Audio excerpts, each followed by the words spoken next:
तर अधिवेशनाच्या पूर्वसंध्येला चहापान सुरू झालेलं आहे, ज्यावर विरोधकांनी बहिष्कार टाकलाय। दृश्यांमध्ये आपल्याला मुख्यमंत्री देवेंद्र फडणवीस दिसतात, त्यांच्या उजव्या बाजूला उपमुख्यमंत्री एकनाथ शिंदे आहेत आणि डाव्या बाजूला उपमुख्यमंत्री आणि अर्थमंत्री अजित पवार दृश्यांमध्ये दिसतात। त्याचबरोबर पंकजा मुंडे देखील आहेत, आशिष शेलार आहेत आणि महायुतीचे काही प्रमुख नेते सुद्धा तिथे उपस्थित आहेत। आपल्या अधिवेशनाच्या पूर्वसंध्येला चहापानाची परंपरा आहे आणि यामध्ये विरोधकांना सुद्धा चहापानाचं निमंत्रण असतं आणि खेळीमेळीच्या वातावरणात यामध्ये संवाद होणं अपेक्षित असतं। औपचारिक अनौपचारिक गप्पा सुद्धा यात होतात, पण गेल्या काही वर्षांपासून विरोधी पक्ष सातत्यानं चहापानावर बहिष्कार टाकतोय। महाविकास आघाडी सत्तेत असताना भाजपकडून हे केलं जात होतं आणि आता महायुतीचं सरकार असताना महाविकास आघाडीकडून सुद्धा बहिष्काराची परंपरा मात्र कायम आहे। चहापानाचं विरोधकांना देखील निमंत्रण देण्यात आलेलं होतं, पण विरोधकांनी चहापानावर बहिष्कार टाकलाय।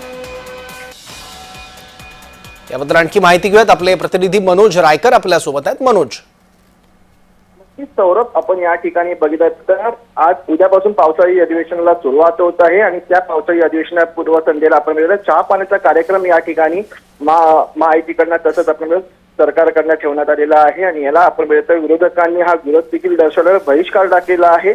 तसंच या ठिकाणी पत्रक देखील दिलेलं आहे आणि आता आपण या ठिकाणी सह्याद्री अतिथीगृहातील चहापानाला सुरुवात झालेली आहे। मुख्यमंत्री देवेंद्र फडणवीस, उपमुख्यमंत्री अजित पवार, उपमुख्यमंत्री एकनाथ शिंदे या ठिकाणी दाखल झालेले आहेत आणि त्यांनी देखील या चहापानाचं आपण त्यांनी आस्वाद घेतलेला आहे। त्यानंतर या ठिकाणी सर्व मंत्री आहेत ते देखील त्या ठिकाणी उपस्थित झाले आहेत आणि आत्ताच थोड्या वेळामध्ये राज्य मंत्रिमंडळाच्या बैठकीला देखील सुरुवात झालेली आहे आणि या ठिकाणी बैठकीला सर्व राज्य मंत्रिमंडळाचे सर्व नेते मंत्री या ठिकाणी उपस्थित आहेत आणि या ठिकाणी आपण उद्यापासून पावसाळी अधिवेशन सुरू होणार आहे।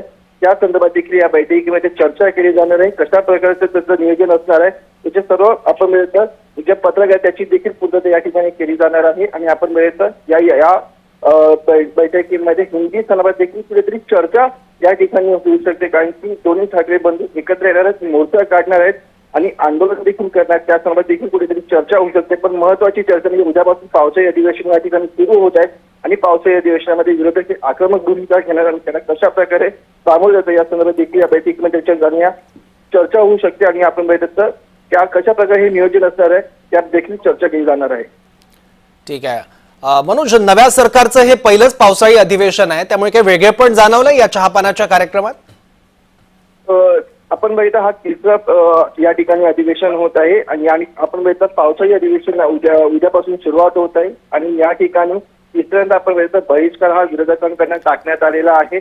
यावेळी पण आपण निमंत्रण हे देण्यात आलेलं होतं विरोधकांना, पण या ठिकाणी विरोधकांनी बहिष्कार टाकलेला आहे, पत्रक देखील पाठवलेलं आहे आणि त्यांची पत्रकार परिषद देखील झालेली आहे आणि आता या ठिकाणी राज्य मंत्रिमंडळाची बैठक सुरू झालेली आहे आणि या बैठकीला तिन्ही प्रमुख नेते या ठिकाणी उपस्थित आहेत आणि त्यानंतर आपण थोड्याच वेळामध्ये पत्रकार परिषदेला देखील सुरुवात होणार आहे आणि त्या पत्रकार परिषदेमध्ये मुख्यमंत्री आपल्याला संबोधित देखील करणार आहेत आणि आपण उद्यापासून पावसाळी अधिवेशन सुरू आहे आणि त्या संदर्भात देखील महत्त्वाची चर्चा केली जात आहे।